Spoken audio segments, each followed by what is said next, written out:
പാവപ്പെട്ട കുണ്ട്ര ജോണിച്ചാൻ മരിച്ചു. ആ ജോണിച്ചാൻ മരിച്ചപ്പം ഞാനിവിടുന്ന് ഓടി അവിടെ എത്തി. കാര്യം അദ്ദേഹം ഞാനോട് നല്ലൊരു ബന്ധമുള്ളൊരു മനുഷ്യനായിരുന്നു. കാര്യം എൻ്റെ ബ്രദറിൻ്റെ മൂത്ത ബ്രദറിൻ്റെ കൂടെ പഠിച്ചൊരു മനുഷ്യനാണ്. അവിടെ ആകെ വന്നത് സുരേഷ് ഗോപി, രഞ്ജി പണിക്കരുമാണ്. വേറെ ഒരു മനുഷ്യൻ അവിടെ വന്നില്ല. ഒരാളും വന്നിട്ടില്ല.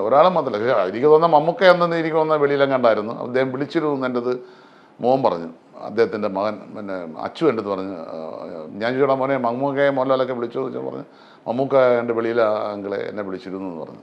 വിളിച്ച് കാര്യങ്ങളൊക്കെ സംസാരിച്ചു. ഇനി പിന്നെ കാണാൻ പോകണമെന്ന് അറിയത്തില്ല. പക്ഷേ പിറ്റേന്ന് രാവിലെ ആയിരുന്നു അടക്കത്തിന് പോയിട്ടും എനിക്ക് ഭയങ്കര പ്രയാസമായി പോയി. കാരണം അവിടെ ഒരു ആർട്ടിസ്റ്റുകളും ആ നടൻ ബൈജു മാത്രം വന്നു.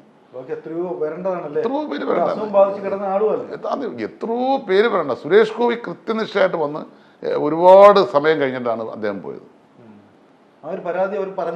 ഒരുപാട് അവരുടെ പരാതി അവിടെ നിന്ന് ജനങ്ങൾ മൊത്തം വന്ന് പലരുടെയും വായിൽ നിന്ന് പല രീതിയിൽ മോശമായിട്ടുള്ള അഭിപ്രായങ്ങൾ വീണു.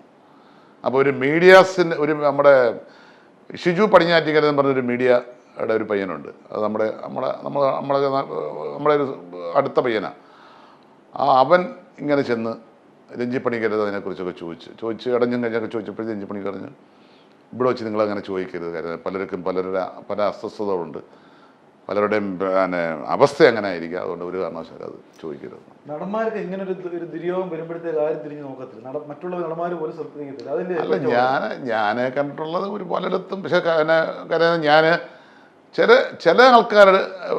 ആൾക്കാരുടെ അടുത്തൊക്കെ ശരിക്കും. കാര്യം ഞാൻ മലയാള സിനിമയിലെ 2 ആർട്ടിസ്റ്റുകളുടെ അടക്കത്തിന് ഞാൻ പോയിരുന്നതാണ്. അടക്കത്തിന് മീൻസ് അത് ഞാൻ കണ്ട ഏറ്റവും കൂടുതൽ 2 അല്ല 3 സോമൻ ചേട്ടൻ്റെയും പോയി. കുറേ പേരെ ഏറ്റവും ഞാൻ കണ്ട ജനത്തിരക്കെന്ന് പറഞ്ഞാൽ ലോകം ഇതുപോലെ ലക്ഷങ്ങൾ മറിഞ്ഞ 2 പേരുടെ മരണമാണ്. ഒന്ന് ജയൻ്റെയും ഒന്ന് കലാഭവൻ ഓക്കെ. അദ്ദേഹത്തിൻ്റെ മരണത്തിന് എനിക്ക് അങ്ങോട്ടൊന്നും അടുക്കാൻ പോലും പറ്റുന്നില്ല. കാര്യം ഞാൻ ജസ്റ്റ് പോയിട്ട് അവസാനം അവിടുന്ന് തിരിഞ്ഞു പോരുന്നത്. അന്ന് സൂപ്പർ സ്റ്റാറായിട്ട് നിൽക്കുന്ന കയറി വന്ന സമയങ്ങളായിരുന്നു അദ്ദേഹത്തിൻ്റെ ആ ഒരു മരണം. പ്രത്യേകിച്ച് ഒരു ആക്സിഡൻ്റായ ഒരു മരണമല്ലേ, അല്ല അസുഖം നിന്ന് കിടന്നൊന്നും മരിച്ചല്ലോ. അതേപോലെ തന്നെ കലാഭവൻ മണിയുടെ മരണത്തിന് പിന്നെ ഞാൻ ഫുള്ളുണ്ടായിരുന്നു.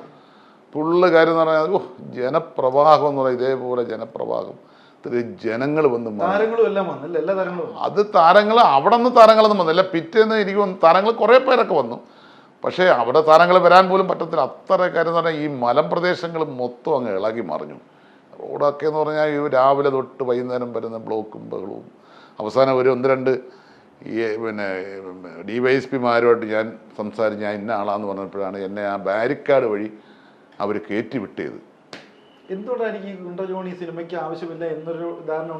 എന്താണ് എനിക്കൊരു പിടിയും കിട്ടുന്നില്ല. ആ പാവം മനുഷ്യൻ അതായത് ഒരു പാവം മമ്മൂക്കാൻ്റെ അടുത്ത് പറഞ്ഞിട്ടുണ്ടായില്ല, ജോണി ഒരു പാവമാണ്, ഒരു സാധു മനുഷ്യൻ എൻ്റെ അടുത്ത് പറഞ്ഞിട്ടുണ്ട്. വളരെ സാധുവായിട്ടുള്ള മനുഷ്യൻ, ഇത്രയും ഒരു നല്ലൊരു മനുഷ്യൻ. കാര്യം എന്ന് പറഞ്ഞാൽ പുള്ളിക്ക് എല്ലാവരും പുള്ളിയുടെ സുഹൃത്തുക്കളാണ്. കാര്യം ഈ മരിക്കുന്നതിൻ്റെ 3 ദിവസം മുമ്പ് ഇവിടെ കൊട്ടാരക്കര ജൂബിലി മന്ദിരത്തിൽ കല്യാണത്തിന് ഞങ്ങൾ വണ്ടിക്കകത്ത് കയറിയിരുന്ന് 1.5 മണിക്കൂർ സംസാരിച്ചതിന് കാലിന് ചെറിയ പ്രശ്നമുണ്ടായിരുന്നു. കാലിനെന്തോ ഒരു ഇൻഫെക്ഷനൊക്കെ വന്ന് അവിടെയാണ് ഈ മരണം ഇതിലേക്ക് വരാനുള്ള കാരണം. നടക്കാൻ പറ്റാത്ത അവസ്ഥയായിരുന്നു. അങ്ങനെ കുറേ നേരം സംസാരിച്ചു. അതിൻ്റെ 3-ാണ് ഈ മരണം സംഭവിക്കുന്നത്. അപ്പോൾ അതൊക്കെ എന്ന് പറഞ്ഞാൽ ഒരു ഇച്ചിരി മാനസിക വിഷമം ഉണ്ടാക്കുന്ന ഒരു കാര്യമാണ്. കാര്യം എന്ന് പറഞ്ഞാൽ അത് ഈ മരണം കഴിഞ്ഞെങ്കിലും ഇവരവിടെ എത്തേണ്ടല്ലേ.